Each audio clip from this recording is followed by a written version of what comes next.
it's the underlying implications of what it means to be morbidly obese far outweigh any sort of pun intended. Oh.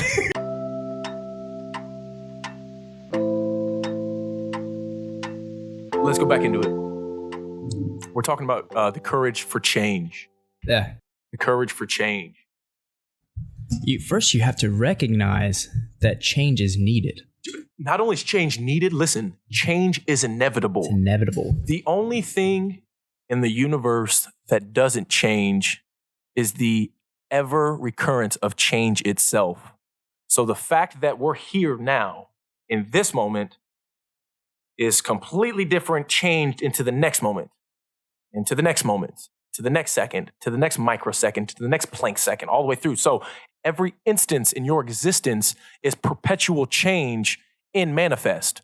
And if you can accept the notion that, yeah, this moment's different than the next moment, and this next moment's different not only than this moment, but the past moment, if you can accept that fundamental rationale, then you should be able to accept the fundamental rationale that you yourself also need change. Like you said, not only is it needed, it's inevitable. It's an inevitable consequence of how nature and the universe operates fundamentally. So let me say this. What do you feel like are I don't want to even give you a list, but what are a few factors preventing people from being able to look at themselves in the mirror and actually make that choice to chase change? One is... So wait, real quick, all these alliterations. Keep going. One is understanding that change is hard. Right. Like accepting its hardness.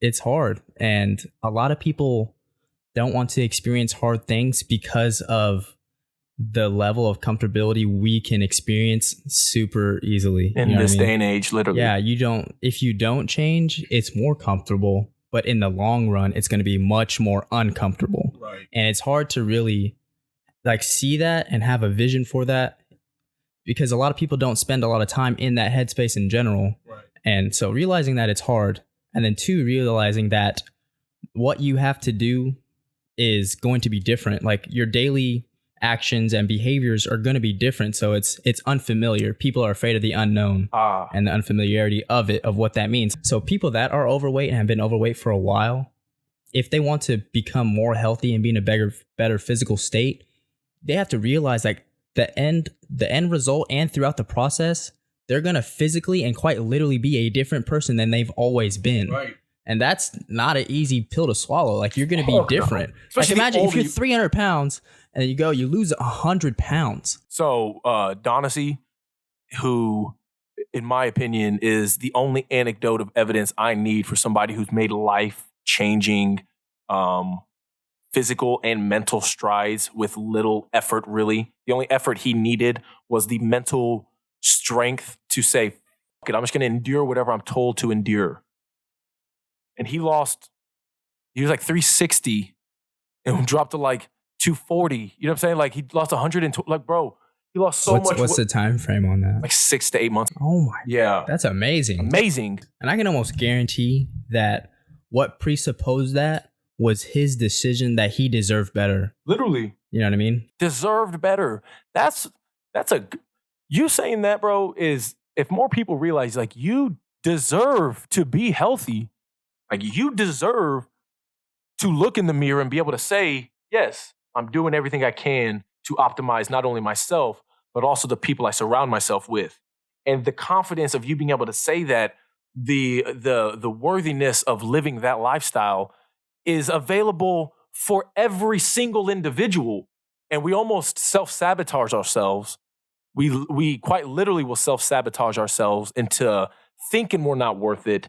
That way we can comfortably maintain the sedentary lifestyle that we're used to.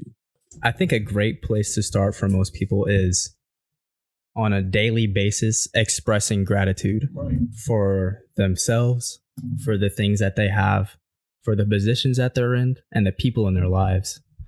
If you can take a moment every single day to show and express your gratitude, whether that be internally and just thinking about it, take a few moments in the morning just to really reflect on your life in general. Like right now, we have the ability, this is super niche, but we have the ability to speak to each other, Right. and then allow other people to hear it. Right. And I mean, it's not, if they're finding value, if they're getting value from it, that's awesome. But the value that low key, The value we're getting right now is amazing. goes back into what you were saying about Being grateful and being grateful is waking up every morning and finding that gratefulness. Like I literally wake up every morning and I tell myself, what can I do to make other people happy today? Like, what can I do personally to make an act on other people's lives to make their lives a little bit better than it would have been if I otherwise wouldn't have taken the initiative myself to try to optimize their life. Now, that's a tricky thing because who are you or who is anybody to forcefully try to help other people out? Like if the help isn't warranted, the help isn't warranted. Don't forcefully try to say like, I know this will help your life. Like I know I could go up to every moderately overweight person and be like, look, give me 30 days, follow my advice. I guarantee you will find results. Guaranteed, no questions asked. But it's like, who am I to go up to people and that unsolicited advice, yeah. But when you can wake up every morning and realize, okay, truly, how can I best serve other people? How can I truly how can I provide value into other people's lives? When you can initially ask yourself that question, you realize something as little as training somebody at 7 a.m. is more valuable in the sense of the progress and the growth that they're making and the strides that they're taking towards progress by showing up in the first place at that time and putting in the work that we're putting in. I value that exponentially more than the subtle fee they pay me to train them in the first place.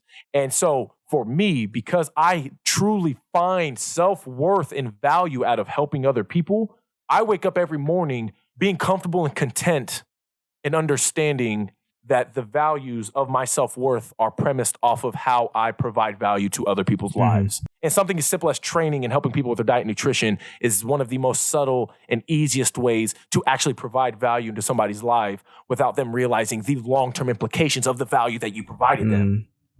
I think that some people, they can feel comfortable with themselves without doing and taking the necessary actions in order for it to be valid. Right. And I know a lot of people might give me crap on saying this. I don't know if you agree yet, but the whole notion of big is beautiful. And it's like, okay, yeah, big is beautiful. You know what I mean? Yeah, you're beautiful. There are a lot of beautiful things in the world that are dangerous. You know what I mean? Like it's the underlying implications of what it means to be morbidly obese far outweigh any sort of unintended. Oh.